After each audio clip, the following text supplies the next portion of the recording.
भी भागवत सुन ले उनका उद्धार हो जाएगा। कौन? गैया को मारने वाला, ब्राह्मण को मारने वाला, शराब पीने वाला, सोने की चोरी करने वाला। कितने हुए? ऐसे लोग भी भागवत सुन ले उनका उद्धार हो जाए। पर ऐसा मत करना बोले पहले पंडित जी मार दे फिर भागवत करवा लेंगे, उनका उद्धार थोड़े होगा। ये तो कोई पाप हो गया है साहब भूल में। मैंने कितने बताए थे पापी आपको? और बताए कितने? 5। एक ब्राह्मण को मारने वाला, गौ को मारने वाला, मदिरा पीने वाला, सोने की चोरी करने वाला, और 5वां इनका संग करने वाला।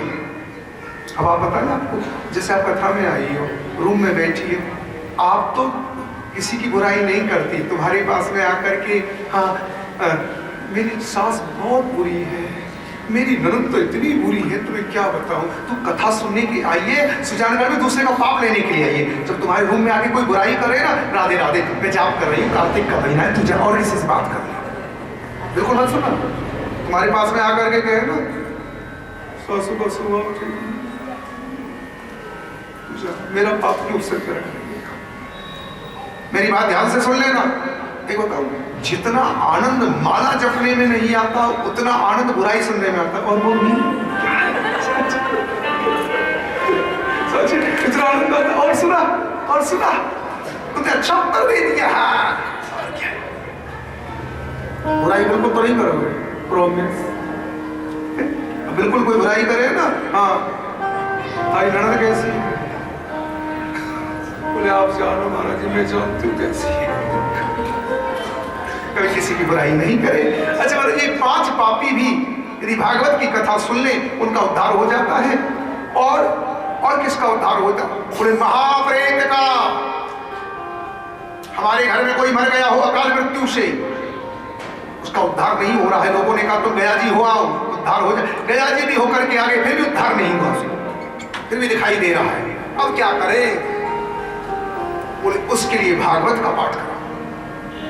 आप सच कह रहे हो, भागवत का पाठ करने से उद्धार हो जाएगा? जिनका उद्धार गया में पिंड देने से नहीं हो रहा है उनका उद्धार हो जाए। एक कथा सुनाने का मन था मुझे आज आपको, इतिहासम पुरातनम।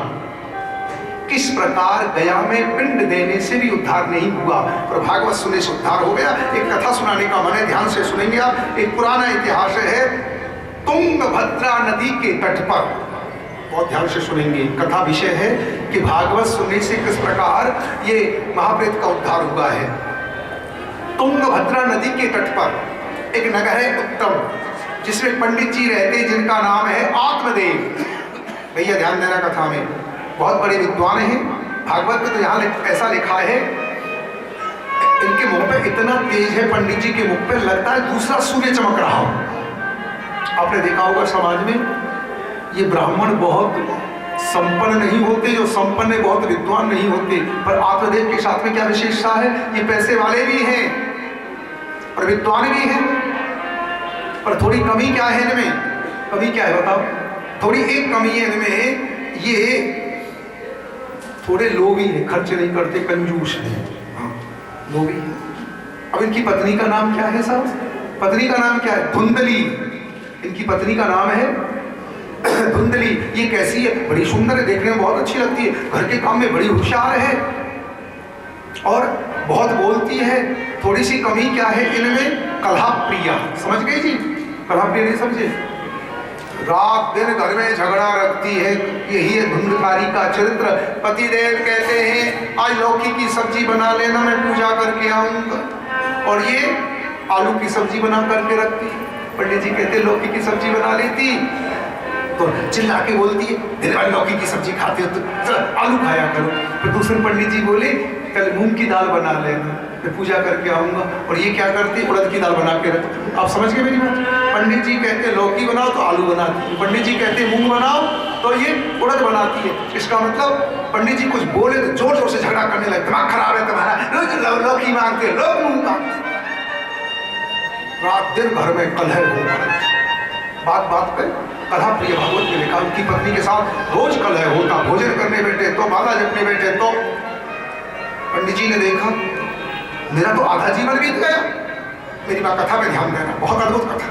मेरा आधा जीवन बीत गया कलह में ही, ना घर में कोई बेटा हुआ ना बेटी हुई। अब तो वो पूजा पाठ करने लगे, दान देने लगे। एक बेटा तो घर में हो जाए, एक बेटी तो घर में हो जाए। एक बेटा पूजा पाठ करने लगे, खूब दान दिया, खूब पूजा। ना घर में बेटी हुई ना बेटा हुआ, रात दिन घर में कलह हो, उनको लगा इससे अच्छा मर जाओ। पास में ही तालाब है, सरोवर है, वहां चले जाते हैं। जैसे ये गए हैं, एक सन्यासी पानी पीने के लिए आते हैं, ये पानी पी के जाने लगे। पंडित आत्मदेव जी जाकर के पैर पकड़ के जोर जोर से रोने लगे, बाबा। महात्मा ने कहा, पंडित जी रोते क्यों? महात्मा जी ने कहा, आप रोते क्यों? पंडित जी जोर जोर से रोते रोते बोले, बाबा मेरे पितर आंसू पी पी के जीते। इसका मतलब कुछ समझ गए?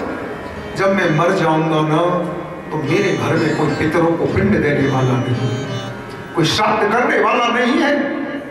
मेरे घर में कोई बेटी नहीं, मेरे घर में कोई बेटा, अरे बेटी भी हो जाती तो उसका बेटा कम से कम नाना और मामा के लिए पिंड तो दे देता। मेरे मरने के बाद में कोई पिंड देने वाला नहीं। जोर जोर से रोता हुआ बोला, बाबा मैं कैसा भाग्यहीन व्यक्ति हूं, मैंने पेड़ लगाए सूख गए, गैया पाली बंध्या हो गई, मेरे हाथ में प्रसाद आते ही सड़ जाता है, मैं भाग। और जोर जोर से रोने लगा, मैं मर जाऊंगा। महात्मा पहुंचे हुए थे, फकीर थे। बोले, पंडित जी अज्ञान को त्याग छोड़ो, कर्म की गति बड़ी बलवान है, अज्ञान का त्याग करो। मैंने आपका प्रारब्ध पढ़ लिया है, मैंने आपका भाग्य बांच लिया, इस जन्म की आशा तो छोड़ो। तुम्हारे यहाँ 7 जन्म तक संतान का योग ही नहीं है। सप्त जन्मावधि तब पुत्रो नहीं बचा, नहीं बचा। इस जन्म में नहीं, कैसे तक संतान नहीं होगी? 7 जन्म तक संतान नहीं। इस विषय में थोड़ा ध्यान देना होगा। मेरी बात मानो, आप संन्यास लो, बेटा बेटी से मोक्ष नहीं होगी, भगवान का भजन करने से मोक्ष होगी। और बेटा से किसको सुख मिला? क्या अंग को सुख मिला? क्या सगर को सुख मिला? लोग हाय कहते बेटा। अच्छा आप लोग बताइए, बेटा क्यों चाहते हैं? बुढ़ापे में पैर दबाएगा? बोलो ना, किस किस के बेटा रात में पैर दबाते दुकान से आकर के? बोले आप भी पहली बार कथा करने के लिए आए हो, पैर दबाएगा आज का बेटा, सीधे में बात नहीं करता है। 4 बार पापा बोलता, तब एक बार उत्तर देता है बेटा। मेरी बात पे ध्यान देना। फिर आपको बेटा क्यों चाहिए? बोले हम तो इसलिए चाह रहे थे, एक बेटा हो जाता ना तो मरने के बाद में हमें पिंड देता तो हमारी मोक्ष हो जाती। आपको मालूम है, जौ के आटे का पिंड बना करके दिया जाता है तो क्या होता है, उससे मोक्ष हो जाती। बेटा देता तो धीरे से हाथ जोड़ करके बोले, राजा मुझे एक बात बता देना, जौ के आटे का पिंड बना करके तेरा बेटा पिंड दान करेगा तो तेरा उद्धार हो जाएगा। तो ऐसा करना, जीते जी अपना पिंड दान अपने आप कर दे, जीते जी अपना। अब आप लोग उससे पूछोगे कि जीते जी पिंडदान होता है? बोलो ना, जीते जी पिंडदान होता है कि शरीर ही तो पिंड है, और जीते जी इसको कृष्ण को अर्पण कर दे, हो गया तेरा पिंडदान, हो गया तेरा उद्धार। आज आपको काम की बात बताओ, हमारे यहाँ पिंड देते हैं ना, जौ का गोला सा बनाते हैं आटे का, उस पर तुलसी का पत्र रखते हैं, तो भगवान को इसको भाव क्या? अर्पण, इसको अर्पण करना महाराज जी। तो जीते जी हमें क्या करना है? गले में तुलसी की माला क्यों पहनते हैं? ये शरीर किसको अर्पण करना है? श्री। आज आपसे कुछ काम की बात कहने का मन था, आप भ्रम में मत रहना। क्या मरने के बाद में मेरा बेटा मुझे पिंड देगा, अपना पिंड अपने आप दे देना? ये तो हमारे मोर जी तो अच्छे लोग थे, जिनकी माँ की इच्छा थी ना भागवत हो हमारे यहाँ, भागवत करा रहे सब बेटा मिलकर के, और हमारे बेटा भी कराएंगे, आशा मत रखना, अपने आप सुन जाना है हमारे। ये तो सही कह रहा हूँ, नहीं कह रहा हूँ, ये तो अच्छा मोर परिवार है, अपनी माँ का संकल्प पूरा कर रहे। माँ का मन था कि भागवत हो, और तुम क्या करना, अपने आप सुन करके चली जाना। यहाँ पर ज्यादा छोड़ के मत जाना कि बहू से तुम मत कहना भागवत करा लेना, बहू कहेगी और टेंशन दे के चली गई सास यहाँ पर।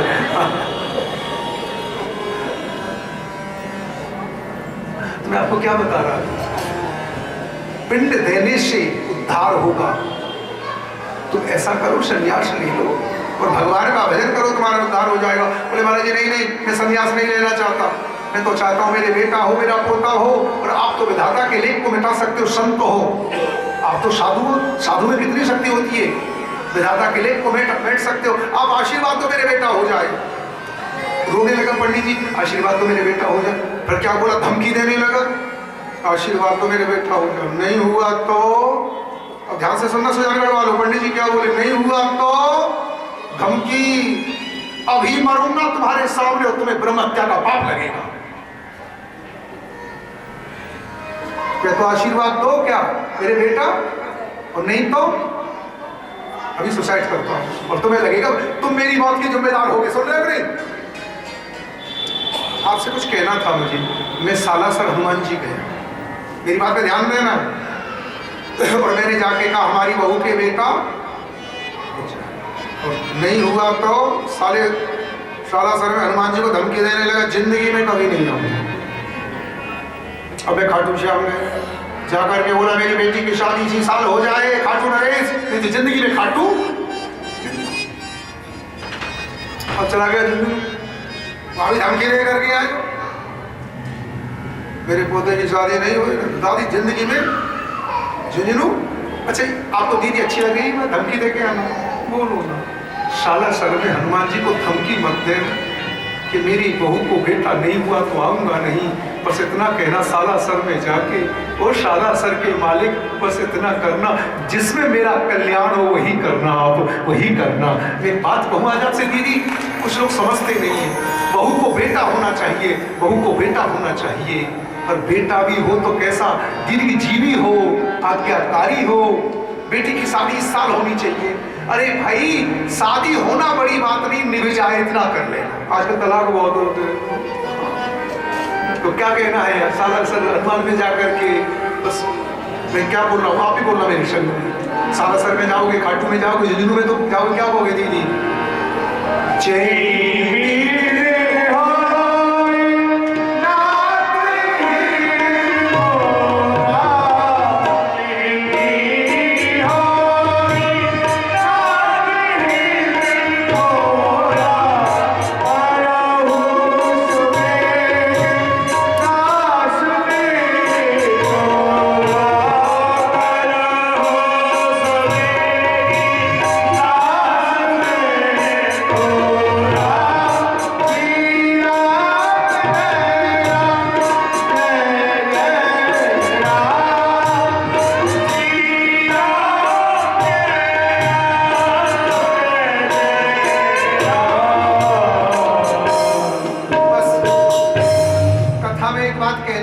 मुझे भगवान के मंदिर में जाके प्रार्थना करना, दुराग्रह नहीं करना, ऐसा होना ही।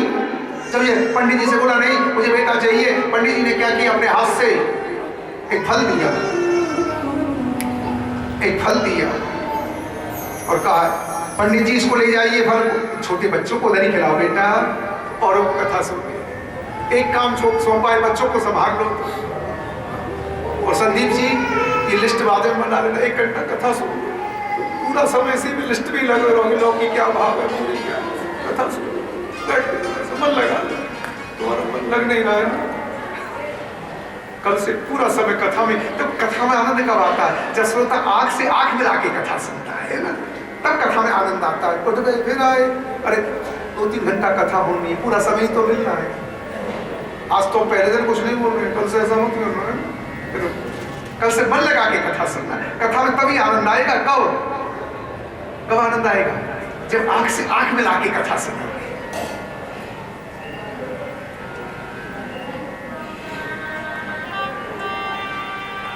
क्या बोले यार, उन्होंने कहा मैं मर जाऊंगा, मेरे बेटा नहीं होगा तो महात्मा जी ने कहा प्रसाद ले जाओ, फल अपनी पत्नी को दे देना, इस प्रसाद को ले ले, 1 वर्ष तक सत्य भाषण करे, जमीन में सोए, 24 घंटा में 1 बार भोजन करे, क्रोध आदि का त्याग करे, एक अच्छा बालक होगा, संस्कारी। कैसा बालक होगा?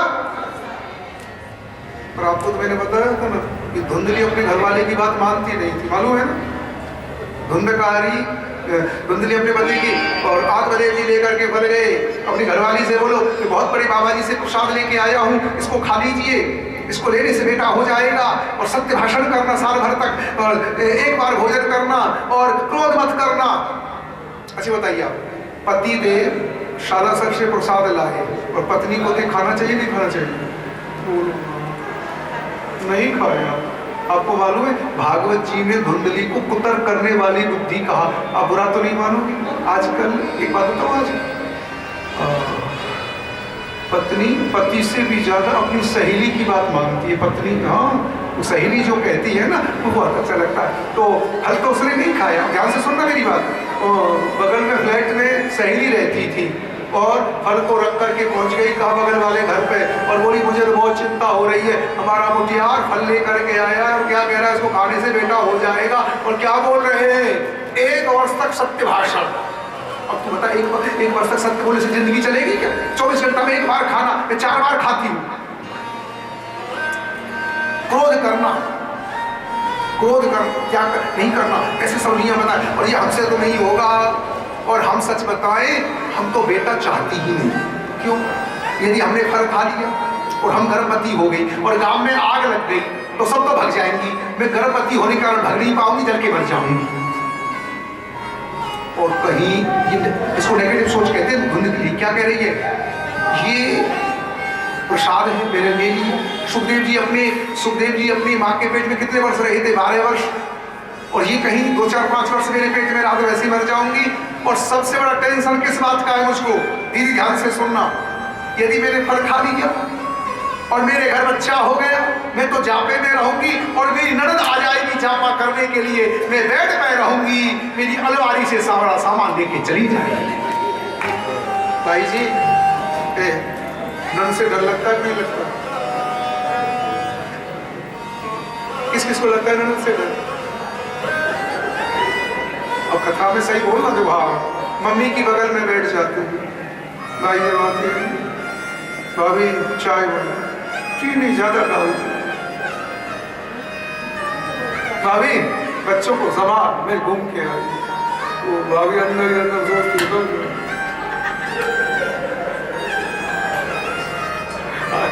आपको मालूम है सुधारगढ़ वालों नहीं है। जब भाई के बच्चों की छुट्टी होती है तो भाई फोन करती है, भाई मेरी टिकट करा दे, मैं सुजानगढ़ आ रही हूँ।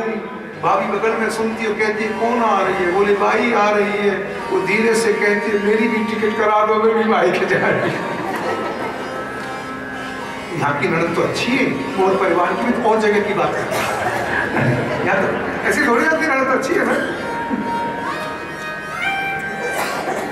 एवं कुतर्क योगेना, धुंधली ने कुतर्क किया, ठीक है, उसने फल को नहीं खाया और पति से झूठ बोल दिया कि मैंने फल को खा लिया। उसकी छोटी बहन आई, धुंधली की छोटी बहन आई, आकर के बोली एक बात बता तू उदास क्यों है? बोले सच बताऊं, मेरा पति फल लेकर के आया और कहा बच्चा होगा खा ले। मुझे बच्चा नहीं चाहिए, मैंने फल नहीं खाया। अब क्या होगा? बोले मेरे बच्चा होने वाला है, हम तुम्हें दे देंगे, धन दे देना हमको।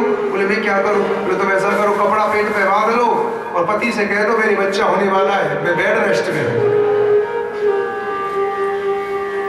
कुछ समय के बाद उसकी छोटी बहन के बच्चा हुआ, बड़ी बहन को दे दिया और बड़ी बहन ने हल्ला मचाया मेरे बेटा हो गया। जब ब्राह्मण नामकरण करने के लिए आए उसको लगा पोल खुल जाएगी, उसने कहा नामकरण भी हो गया, मेरा नाम धुंधली और मेरे छोरा का नाम धुंधकारी है। क्या नाम रखा? धुंधकारी। जो फल खिलाया था गैया को परीक्षा के लिए बाबा जी ने दिया ना, उसके द्वारा एक बालक का जन्म हुआ, उसके कान गौ जैसे हुए। उस बालक का नाम क्या हुआ? बोलिए गोकर्ण जी महाराज की जय। दोनों बालक बढ़ने लगे, धुंधकारी और गोकर्ण। धुंधकारी तो महाखल हुआ, धुंधकारी तो महाखल हुआ और गोकर्ण पंडित हुआ है। अब थोड़ी कथा पे ध्यान देना, क्योंकि धुंधकारी कुतर्क का फल है। कुछ बातें करनी है मुझे आज आपसे। धुंधकारी का भाव क्या है यहाँ पर? धुंधकारी का स्वभाव कैसा? स्नान नहीं करता है, सुबह उठते ही कभी चाय के साथ बिस्किट खाता है, कभी ब्रेड खाता है, ना हनुमान चालीसा पढ़ता है, ना सूर्य को अर्घ देता है। एक बात कहिए, आपको सुबह स्नान करना चाहिए नहीं करना चाहिए? स्नान करके सूर्य को अर्घ दे, शंकर जी पे जल चढ़ाए, हनुमान चालीसा पढ़े और तब जाकर के ब्रेकफास्ट करना चाहिए। पर कुछ लोग ऐसे होते ना तो नहाते हैं ना हनुमान चालीसा पढ़ते हैं और सुबह से उठते ही कभी ब्रेड खाते, कभी बिस्किट खाते। हम कहते हैं सुजानगढ़ में धुंधकारी के भतीजे पैदा है, बिना नहाए बिना सूर्य को अर्घ्य दिए, बिना शंकर पर जल चढ़ाए। ये कार्तिक का महीना कम से कम इस पवित्र मास में भागवत सुन रहे हो, नहा करके खाया करो अन्न। ये सब उठते ही कुछ लोगों को देखो महाराज ब्रेड खाते, बिस्किट खाते, और कई लोग मसाला हाथ से शुरू कर देते बिना खाए, दोनों हाथों से।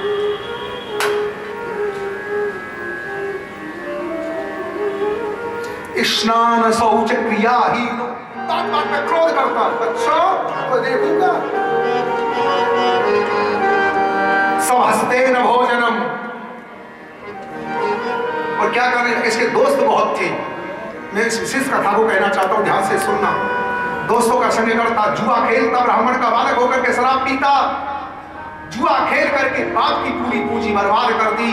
आज सुजानगढ़ में मुझे कुछ कहना है, पूत सपूत तो क्यों धन संचय, पूत कपूत तो क्यों धन संचय।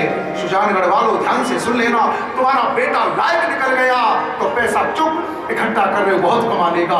नालायक निकल गया, दिन भर ताश खेलेगा, दोस्तों के संग रहेगा, शराब पिएगा, सारी पूंजी को बर्बाद कर देगा। अब एक बात बताइए, आज मैं सुजानगढ़ वालों से पूछ रहा हूँ, बच्चों को पैसा देना चाहिए, संस्कार देना चाहिए?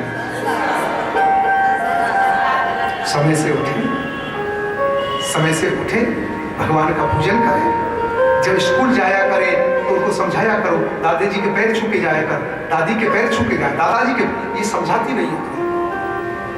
जब स्कूल जा रहे पहले उपदेश क्या देना चाहिए तुम्हें? दादाजी के पैर छू के जाया करो बेटा, दादी के पैर छू के जाया करो,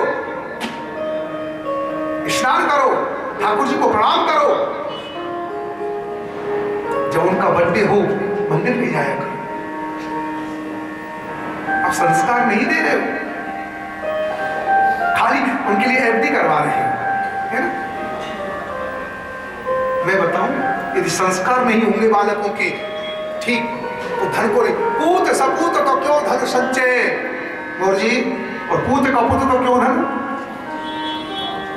यदि हमारे बच्चे संस्कारी हैं तो खूब धन कमा लेंगे, और संस्कारी नहीं है तो जमा पूंजी को क्या करेंगे, बर्बाद कर देंगे। बच्चों को क्या देना चाहिए? तेन वेश्या कुसंगे, वेश्याओं की संग में रह करके इसने धन को बर्बाद कर दिया। और एक दिन तो इतना उद्दंड हो गया, ये घर में पैसा तो रहा नहीं, कमाता तो था नहीं, जुआ खेलता था, शराब पीता था, संग बहुत करता था, ये सारी पूंजी बर्बाद कर दी। पिताजी भजन कर रहे थे, ठाकुर बाड़ी में जो पूजा के बर्तन थे उनको ले गए। ठाकुर बाड़ी में जो पूजा में बर्तन थे ना, बाप चिल्ला चिल्ला करके रोने लगा, इससे तो मेरा बेटा नहीं होता तो। आपने देखा पहले क्या कह रहा था, मर जाऊंगा नहीं, और क्या, मेरी बात पे ध्यान दे रहे हो? ठाकुर से क्या कहना, जिसमें मेरा कल्याण हो वही करना, कुपुत्र हो। अब क्या, सिर पटक पटक के रोने लगा, मैं क्या करूं, मेरा बेटा नालायक निकल गया, शराब पीता है, जुआ खेलता है, मेरे घर को बर्बाद कर दिया, कुपुत्रो दुखदायका। उसी समय गोकर्ण जी महाराज आ गए। ध्यान देना भाई साहब कथा पे, बाप बुढ़ापे में रो रहा है। अच्छा बताइए, आपने बुढ़ापे में बाप को रोता हुआ देखा कि नहीं देखा? बेटा नारायण बाप से तुतलाक बोलता है, सेवा भी नहीं करता। आज एक बात कहूं, बड़ाई नहीं कर रहा हूं, मोर जी, आज तुम्हारी माता जी स्वर्ग में नाच रही होगी कि मेरे बेटा कितने अच्छे हैं, कार्तिक में मेरा संकल्प पूरा कर रहे, मेरे लिए भागवत करा रहे। सच, तुम्हारी मां नाच रही होगी स्वर्ग में, आज मेरे बेटा ऐसे संस्कारी है।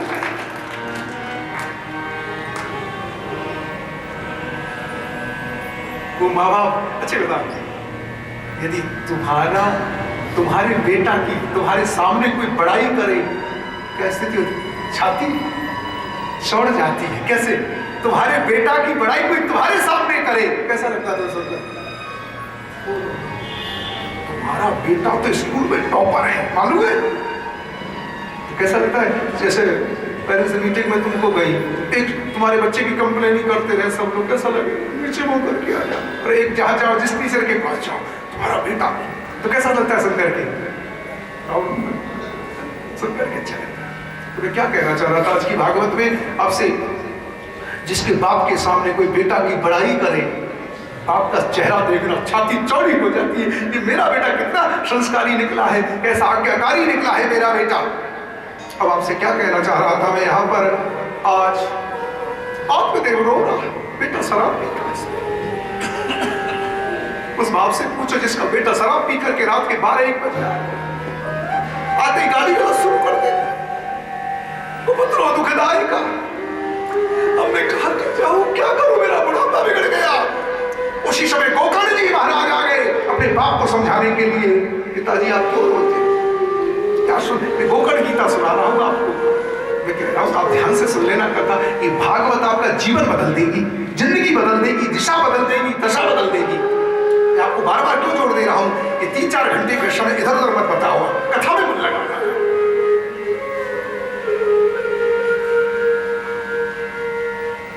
या गोकर्ण ने उपदेश क्या दिया? जब बेटा नालायक निकल गया तो दूसरा बेटा क्या कह रहा है यहां पर? पिताजी मुझे कुछ कहना है।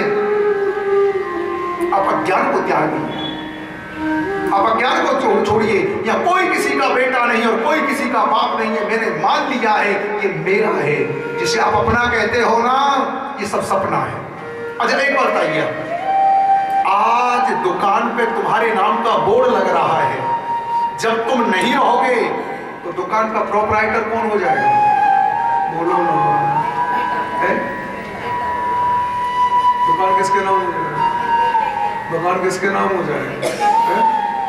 जिसे आप अपना कहते हो ये मेरा है, मेरी दुकान है, मेरा मकान है, तेरी आंख बंद हुई, किसी और का नाम चढ़ गया साहब, और का नाम चढ़ गया। जिसे तुम अपना कहते हो, जिसे तुम अपना मेरा मेरा मेरा। अज्ञान को त्यागो पिताजी, यहाँ कोई अपना नहीं है। चल रे हंसा मन ये तो देश तेरा जगवाला का हुआ मेरा, अपना हुआ सवेरा। ये अपना कोई नहीं है, सब कुछ छोड़ो, चलो वृंदावन। क्या विचार है आपका?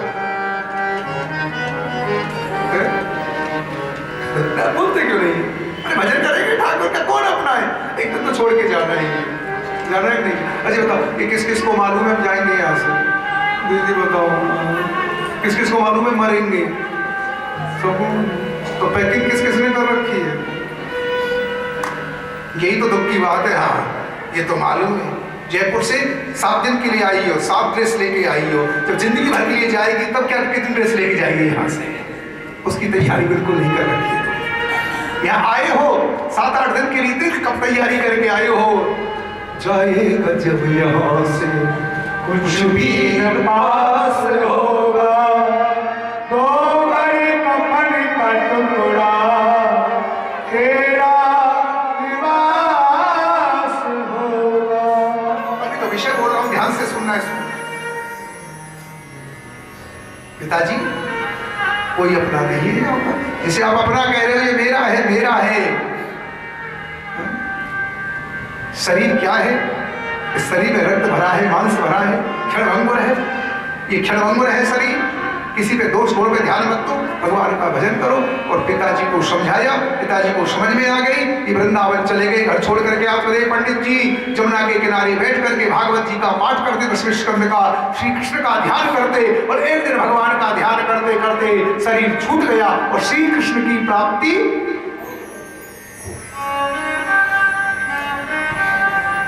अब घर में कौन रह गई? मां।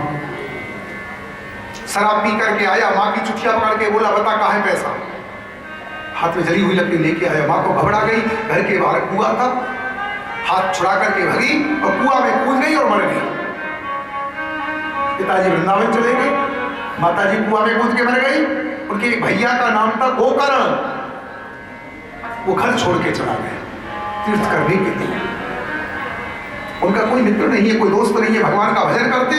अब घर में कौन रह गया जी? धुंधकारी। अभी क्या करता? अब तो अकेला रह गया, खूब शराब पीता, डकैती डालता, वेश्याओं को रख लिया घर में। इसने किसको रखा? वेश्याओं को घर में रख लिया, डकैती डालता। वेश्याएं बोली ये तो पकड़ा जाएगा एक दिन ये तो पकड़ा जाएगा, इसको तो फांसी लगेगी ही, जेल हमको भी होगी। तो ऐसा करो ना, इसको मार करके धन लेके चलो, धन तो बहुत है इसके पास, इसको मार दो। तो कैसे मारे इसको?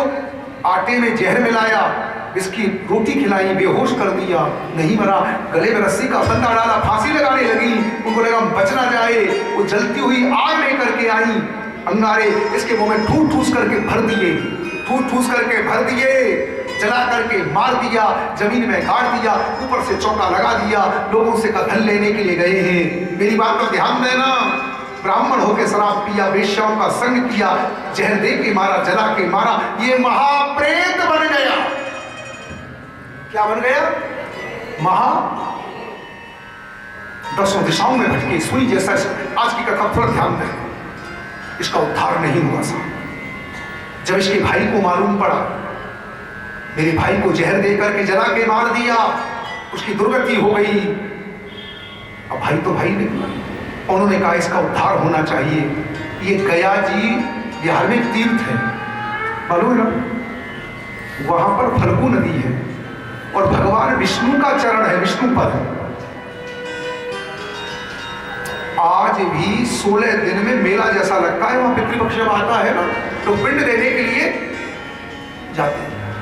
अब की बार 26 दिसंबर से 108 भागवत कर रहे हैं। कहां?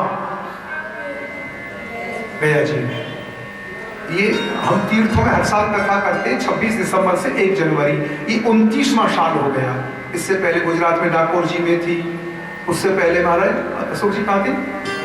बनारस में थी, काशी में। ये जिन जिन को चलना हो ना, हमारे अशोक मोर जी जाते हैं ना, तो 5-7 दिन वही कथा सुनेंगे। अब की बार कहाँ तो निकला करो मोर जी, है ना, तीर्थ में जाकर के कथा का श्रवण कर एक अलग ही आनंद है, आनंद मिलता। अब मैं आपको क्या बता रहा था, वहां पर गए हैं और वहां इन्होंने जाकर के पिंड दिया, और पिंड देकर के ये अपने घर पे आ गए। तो रात्रि में घर में तो कोई था नहीं, भाई मैया भी नहीं, भैया भी नहीं, और पिता भी नहीं, घर में कोई नहीं था। कम्बल बिछा करके सो गए, और जैसे ही सोए महाराज क्या देखा, जैसे ही सोए इन्होंने क्या देखा, घर में से आवाज आ रही है, घर में से आवाज आ रही है। तो देखा क्या, अग्नि जल रही। बोले अग्नि कैसे जल रही है? इधर देखा हाथी खड़ा है, इधर देखा राजा खड़ा है। उनको समझ में आ गई, ये गंगा जल लिया, गायत्री मंत्र बड़ा छींटा मारे। अरे भाई साहब कौन हो आप? प्रेत हो आ गया, सुना है? प्रेत। और चिल्ला करके बोला, मैं तेरा बड़ा भैया धुंधकारी हूं, मैंने ब्राह्मण होकर के मदरा पिया, वेश्याओं का संग किया, डकैती डाली, ब्राह्मण होकर के मैंने पाप किए, जला करके जहर दे के मार, मैं महाप्रेत बन गया, मेरा उद्धार करो भैया, मेरे सुई के नोक के बराबर गला है, मुझे पानी भी नहीं मिल रहा है। अब ध्यान देना यहां पर श्री गोकर्ण जी महाराज ने कहा, क्या कहते हैं? मैंने तो गया जी में विधि पूर्वक पिंड दिया, और कहते गया में पिंड देने से मुक्ति अवश्य होती है। बोले आप एक बार गया जी गए हो? बोले हाँ। 100 बार भी गया भी जाओगे तो मेरा उद्धार। अब मेरी बात पर थोड़ा ध्यान देना, शास्त्र तो कहता है एक बार कोई गया जी में चला जाए उसके पितरों का उद्धार हो जाता है, और भागवत जी में लिखा है 100 बार भी जाओगे, 100 बार भी जाओगे तो मेरा। यह कारण क्या है, इस पर ध्यान देना। पिंड देने के लिए कौन गए थे? गोकर्ण जी। किसके लिए पिंड देने गए थे? धुंधकारी के लिए। पिंड किसको दे रहे हैं? धुंधकारी के लिए। और गोत्र कौन का बोल रहे हैं? अब ध्यान से सुनने का विषय है ये धुंधकारी गोकर्ण जी का भाई है कि नहीं? पर चोरी से आया है ना, तो इसका मतलब इसको पिंड नहीं मिल रहा है ना, क्योंकि ये बहन का बच्चा है, गोत्र इसका अलग है, और पिंड कौन दे रहे हैं इसको? अब उनको रात भर नींद नहीं आई, मेरे भाई का उद्धार कैसे होगा? सवेरे 4 बजे नहाए, गायत्री मंत्र का जाप करने लगे, और देखा जैसे ही सूर्य भगवान प्रकट हुए, हाथ जोड़ करके बोले, हे सूर्यदेव, हे सूर्य नारायण, ये बताओ मेरे भाई का उद्धार कैसे होगा? भगवान सूर्यदेव कहने लगे, श्रीमद् भागवत का पाठ कराओ, श्रीमद् भागवतान मुक्ति सप्ताह पाचनम गुरु। अब ऐसा करिए, श्रीमद् भागवत का पाठ कराइए। ये भागवत के पाठ की परंपरा, ये भागवत के पाठ की परंपरा कोई 10-20 साल वर्ष पहले की नहीं है, हजारों वर्ष पहले भगवान सूर्यदेव ने कहा भागवत का पाठ कराओ। अपने गांव में आ जाते हैं, गांव वालों से कहा भाई हम भागवत का पाठ करा रहे हैं, सबको निमंत्रण है। प्रातःकाल हुआ, व्यासगादी बनी, अब यहाँ पे एक नियम होता है क्या, जैसे मोर परिवार ने अपने पितरों के फोटो लगवा दिए। अब पहले तो सबके फोटो क्या करते थे लोग, पितरों का आवाहन करते थे या एक पितरों का स्थान दे दिया, भाई आप यहाँ पे आए। तो अब जब वो कथा सुनाने लगे तो उन्हें संकल्प क्या था, मेरे भाई का उद्धार। अब जब ये कथा होने लगी तो संयोग की बात क्या हुई, वह 7 गांठ का सूखा बांस पड़ा था। क्या था? 7 गांठ का सूखा बांस पड़ा। वो प्रेत आकर के बैठ गया। भागवत का पहले दिन का पाठ हुआ, शाम को पहले दिन कथा पूरी हुई, एक गांठ फट गई और दूसरे दिन कथा शुरू हुई, शाम को दूसरे दिन दूसरी गांठ फट गई, तीसरे दिन तीसरी, चौथे दिन चौथी, पांचवें दिन पांचवी, छठे दिन छठी, 7वें दिन 7 गांठ फट गई। प्रेत का उद्धार हुआ, पीताम्बर पहन करके तुलसी की माला पहन करके भागवत के मंडप में प्रकट हो गया। बोलिए भागवत भगवान की जय, भागवत भगवान की जय। धन्य है ये भागवत की कथा जिसने प्रेत पीड़ा को समाप्त कर दिया। उसी समय जब ये प्रेत आया है भागवत के मंडप में, उनके रहने के लिए भगवान ने विमान भेजा। अच्छा बताइए, कथा कितने लोगों ने सुनी? पूरे गांव में। विमान कितने आए? कथा सुनी पूरे गांव ने। अच्छा बताइए, कथा पूरा मोर परिवार सुन रहा है और विमान एक आवे, औरों को टेंशन होगा कि नहीं होगा? तो प्रश्न उठ गया साहब यहाँ पर, भाई पूरे गांव ने कथा सुनी, विमान एक क्यों आया? विमान सबके लिए क्यों नहीं आए? उत्तर क्या दिया? भगवान नारायण के सेवकों ने, पूरे गांव के लोगों ने कथा सुनी ही नहीं है। कथा तो केवल प्रेत ने सुनी, सुबह से शाम तक पानी भी नहीं पीता था, दिन भर भागवत की कथा सुनता था और रात्रि में मनन करता था। और गांव के लोग तो कैसे आते थे? कैसे आते थे मालूम है आपको? व्यवहार, मोर जी का बहुत प्रेशर है, जाना ही पड़ेगा, जाना ही पड़ेगा। वो कथा सुनने के लिए थोड़े आए। विमान किसके लिए आएगा? अब बताइए किसके लिए आएगा? जो भागवत और जो खाली घूमता रहेगा, कभी घूमेगा, कभी मोबाइल देखेगा, कभी उनके लिए विमान थोड़े आएगा। अच्छा था, एक बात बुरा तो नहीं मानोगे आप मोर जी, या सभी लोग आपके गेस्ट लोग कथा ही सुनने आए हैं? कुछ लोग तो इसलिए आए थे, जाना ही था, मन तो नहीं था पर बहुत ज्यादा प्रेशर था। वो घड़ी देखता रहता, डेट देखता रहता। कथा में 3 प्रकार के लोग आते हैं कथा सुनने, मालूम है? सुजानगढ़ में 3 प्रकार के लोग आते हैं। एक तो आते हैं सरोता, और एक आते हैं सोता, और एक होते हैं श्रोता। सरोता समझे कि नहीं सोचे? वो पीछे कुर्सी पे बैठ जाएगा और कहेगा साहब, श्रोता समझ, जो सुपारी काटने वाला होता है, सुपारी काटने वाला, वो आते कभी बताएगा, देखो भाई कथा तो लोग करा रहे हैं, इनका मंडप ठीक नहीं बना, जब हमने कराई थी ना, क्या मंडप, इनकी व्यवस्था ठीक नहीं। वो कथा नहीं सुनता, आप नहीं सुनता, दूसरे को डिस्टर्ब नहीं करता रहता। अच्छा देखो हमारी कथा में गाने वाला क्या आया था, इनका गाने वाला दे रहे। अच्छा देखा हमने भोजन कितना अच्छा बनाया, उसका एक ही काम रहेगा क्या? पूरी कथा में 3 घंटा बैठ करके सरोता कर सुपारी काटता रहेगा। और एक आते सोता, वो देखेगा कोई अच्छी कुर्सी मिल जाए एकांत में, 3 घंटा तक नींद पूरी करता रहता है। एक आता है श्रोता और एक आता है कोई का भागवत करा रहा, और जैसे ही कथा शुरू हो मंगलाचरण सोफा पे सो जाए। एक दिन गया, 2 दिन गए, पूरी 3-4 घंटा सो गई। कथावाचक ने कहा बाबू इतना खर्च कर रहे हो, हमको वृंदावन से बुलाया, कथा तो सुन लिया करो, आप तो 3-4 घंटा सोते ही रहते हो। हाथ जोड़ के बोला गुरुजी ये तो कुछ भी खर्च नहीं हुआ, मैंने इलाज में ना जाने कितना पैसा बर्बाद कर दिया, पर इतनी अच्छी नींद तो आज तक नहीं आई। अब तो लगता हर महीना भागवत करा लिया, अगर इतनी अच्छी नींद आती है। अरे कथा में आया और आते ही क्या प्रकार के श्रोता आते हैं भागवत सुनने के लिए? एक आते हैं सरोता काटने वाले, और एक आते हैं सोता, और एक होते हैं श्रोता जो केवल किसी को नहीं देखते, 3-4 घंटा तक केवल कथा ही सुनते रहते, ना चाय पीने के लिए उठते हैं, ना किसी से बात करते। दिमाग किसके लिए आएगा? जो कथा सुन रहा है। और कभी इधर देखेगा कभी उठेगा, उनके लिए विमान नहीं आएगा। अब तो महाराज यहाँ पर गांव के लोगों ने बोला हमारे साथ तो धोखा हो गया, हमें ये मालूम होता कि कथा सुनने से विमान आएगा तो हम नियम से कथा सुनते। पहले भागवत कब हुई थी? पहले भागवत हुई थी आषाढ़ में। तो आज आपको एक बात बताने का मन था मेरा, जितनी भी भागवत की कथा हुई है वो सब शुक्ल पक्ष में नौमी से पूर्णिमा तक हुई है। गोकर्ण जी ने जो भागवत अपने भाई के लिए कराई थी वो कौन से महीना में कराई थी? आषाढ़ में, शुक्ल पक्ष में, नौमी से पूर्णिमा। फिर गांव वालों ने कहा आप दोबारा भागवत सुनाइए, तो श्रावण में शुक्ल पक्ष में, नौमी से पूर्णिमा।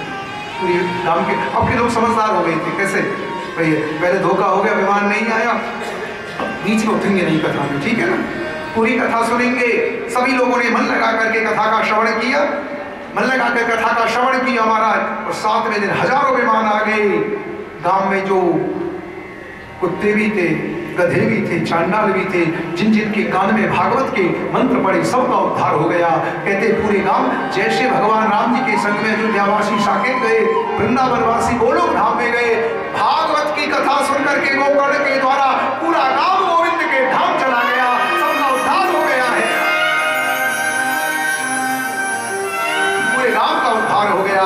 कहते हैं जो भागवत का पाठ कराते हैं मोर जी, उनके पितर प्रसन्न होते हैं।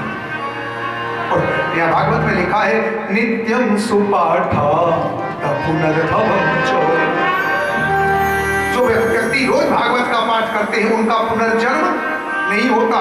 जो रोज भागवत का पाठ, मेरी एक इच्छा थी, देखो पहले हमारे लोग करते थे, पहले अपने घर में सुख सागर रखते थे, सुधा सागर रखते थे, रोज दादी रोज पढ़ती थी, है ना, आजकल पढ़ते नहीं। लेट उठते हैं, उठते ही 1 घंटा मोबाइल देखता रहेगा। पहले तो कथा में भी देखते रहते हैं। कम से कम थोड़ी देर बैठ करके भागवत पढ़ो, रामायण पढ़ो, गीता जी। ये कार्तिक का पवित्र मास है, ये कार्तिक का पवित्र मास है। यह समय निकाल करके श्रीमद् भागवत का पाठ, नित्यम सुपाठा पुनर्भवम् च। कहते हैं जो नियम से भागवत का पाठ सुनते हैं, भागवत का पाठ करते, उनका पुनर्जन्म नहीं होता। आज मैंने भागवत के क्या अध्याय सुनाए आपको? 5 अध्याय की कथा मैंने सुना दी। ये बाद में 6 अध्याय का था। अब बोले महाराज जी हमने तो पहली बार सुना है, एक प्रेत का उद्धार हो गया, जिसका उद्धार गया में पिंड देने से नहीं हुआ उसका उद्धार हो गया। अब तो हमारा मन है पूरी भागवत सुनेंगे और बीच कथा में सीधे। अब तो हम पूरी कथा सुनेंगे। अब हमें नियम बताओ कैसे रहना है। विशेष करके मेरा मोर परिवार से कहना है, अब मैं 6वां अध्याय बोल रहा हूं। 7 दिन आपको कैसे रहना है, क्या खाना है, कैसे रहना है। जो भी नियम से कथा सुनना चाहते हैं, मैं 1 अध्याय में पूरी विधि बताना चाहता हूं। और मैंने कहा ना सुबह, पूरा परिवार बहुत ध्यान से सुनिए।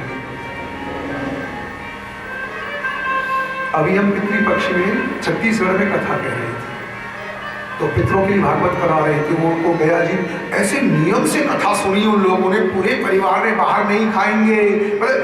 बड़े संदीप जी 7 दिन कैसे रहना सुन लो, मनमानी तरीका से मत रहना, जैसे हम के बैठो यहाँ से। हाँ अरे इधर हमारी सुनो ना, कैसे रहना विधि सुन लो, ध्यान से बैठो यहाँ पर।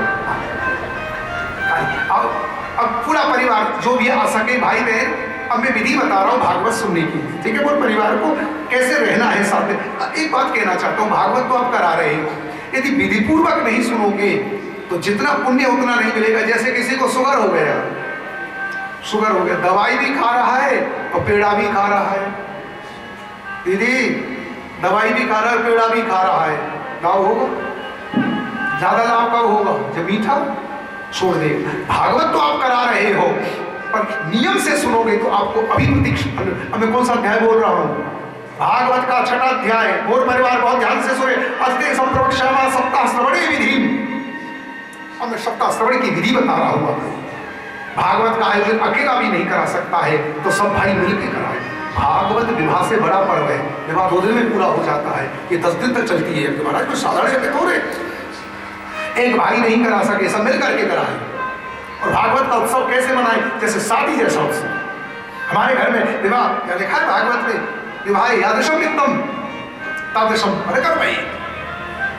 जब भागवत कराए तो बहन बेटियों को कार्ड भेजे, रिश्तेदारों को कार्ड भेजे, सुजानगढ़ में भागवत हो रही है कार्तिक के महीना में, आप आइए सब परिवार। फिर वो लोग क्या कहेंगे, हम 7 दिन तो नहीं रह सकते, तो आप क्या कहोगे, बताना नहीं 7 दिन नहीं है, 2 दिन के लिए आना, 1 दिन के लिए आ जाना। सब परिवार रिश्तेदार आना चाहिए। बोले 1 दिन भी नहीं आए, बोले 1 क्षण के लिए आ जाना, और आ जरूर जाना। सब रिश्तेदारों से फोन करके कहना हमारे यहाँ भागवत का उत्सव हो रहा है, आप आइए, भागवत खाली दर्शन कर जाना, पूरे परिवार को बुलाए। और एक बात बताओ राजा, सबका सम्मान बहुत कर रहे हैं। तेरी जो कथा में आ रहा है साक्षात बिहारी जी आ रहा है, हाथ जोड़ के पूरा परिवार खड़ा है। ये बताओ, ये तो तुम्हारी माँ का आशीर्वाद है, दादी का आशीर्वाद है जो कथा हो रही है। ऐसा यज्ञ होना कि तुम्हारा पुण्योदय हो गया महाराज। पूरा परिवार जिंदगी भर व्यापार करोगे, पर यह 7 दिन तो गोविंद को दे दो। जो अतिथि आए उसका सम्मान करो, उसकी सेवा करो महाराज। यहाँ आ रहे हैं पूरा परिवार, सेवा में लग जाएगा। मैं बार बार कहता हूं तुम्हारी माँ का संकल्प पूरा हो रहा है यहाँ पर। और किसी की निंदा बिल्कुल नहीं करनी चाहिए। कार्तिक का महीना है, आजा आजा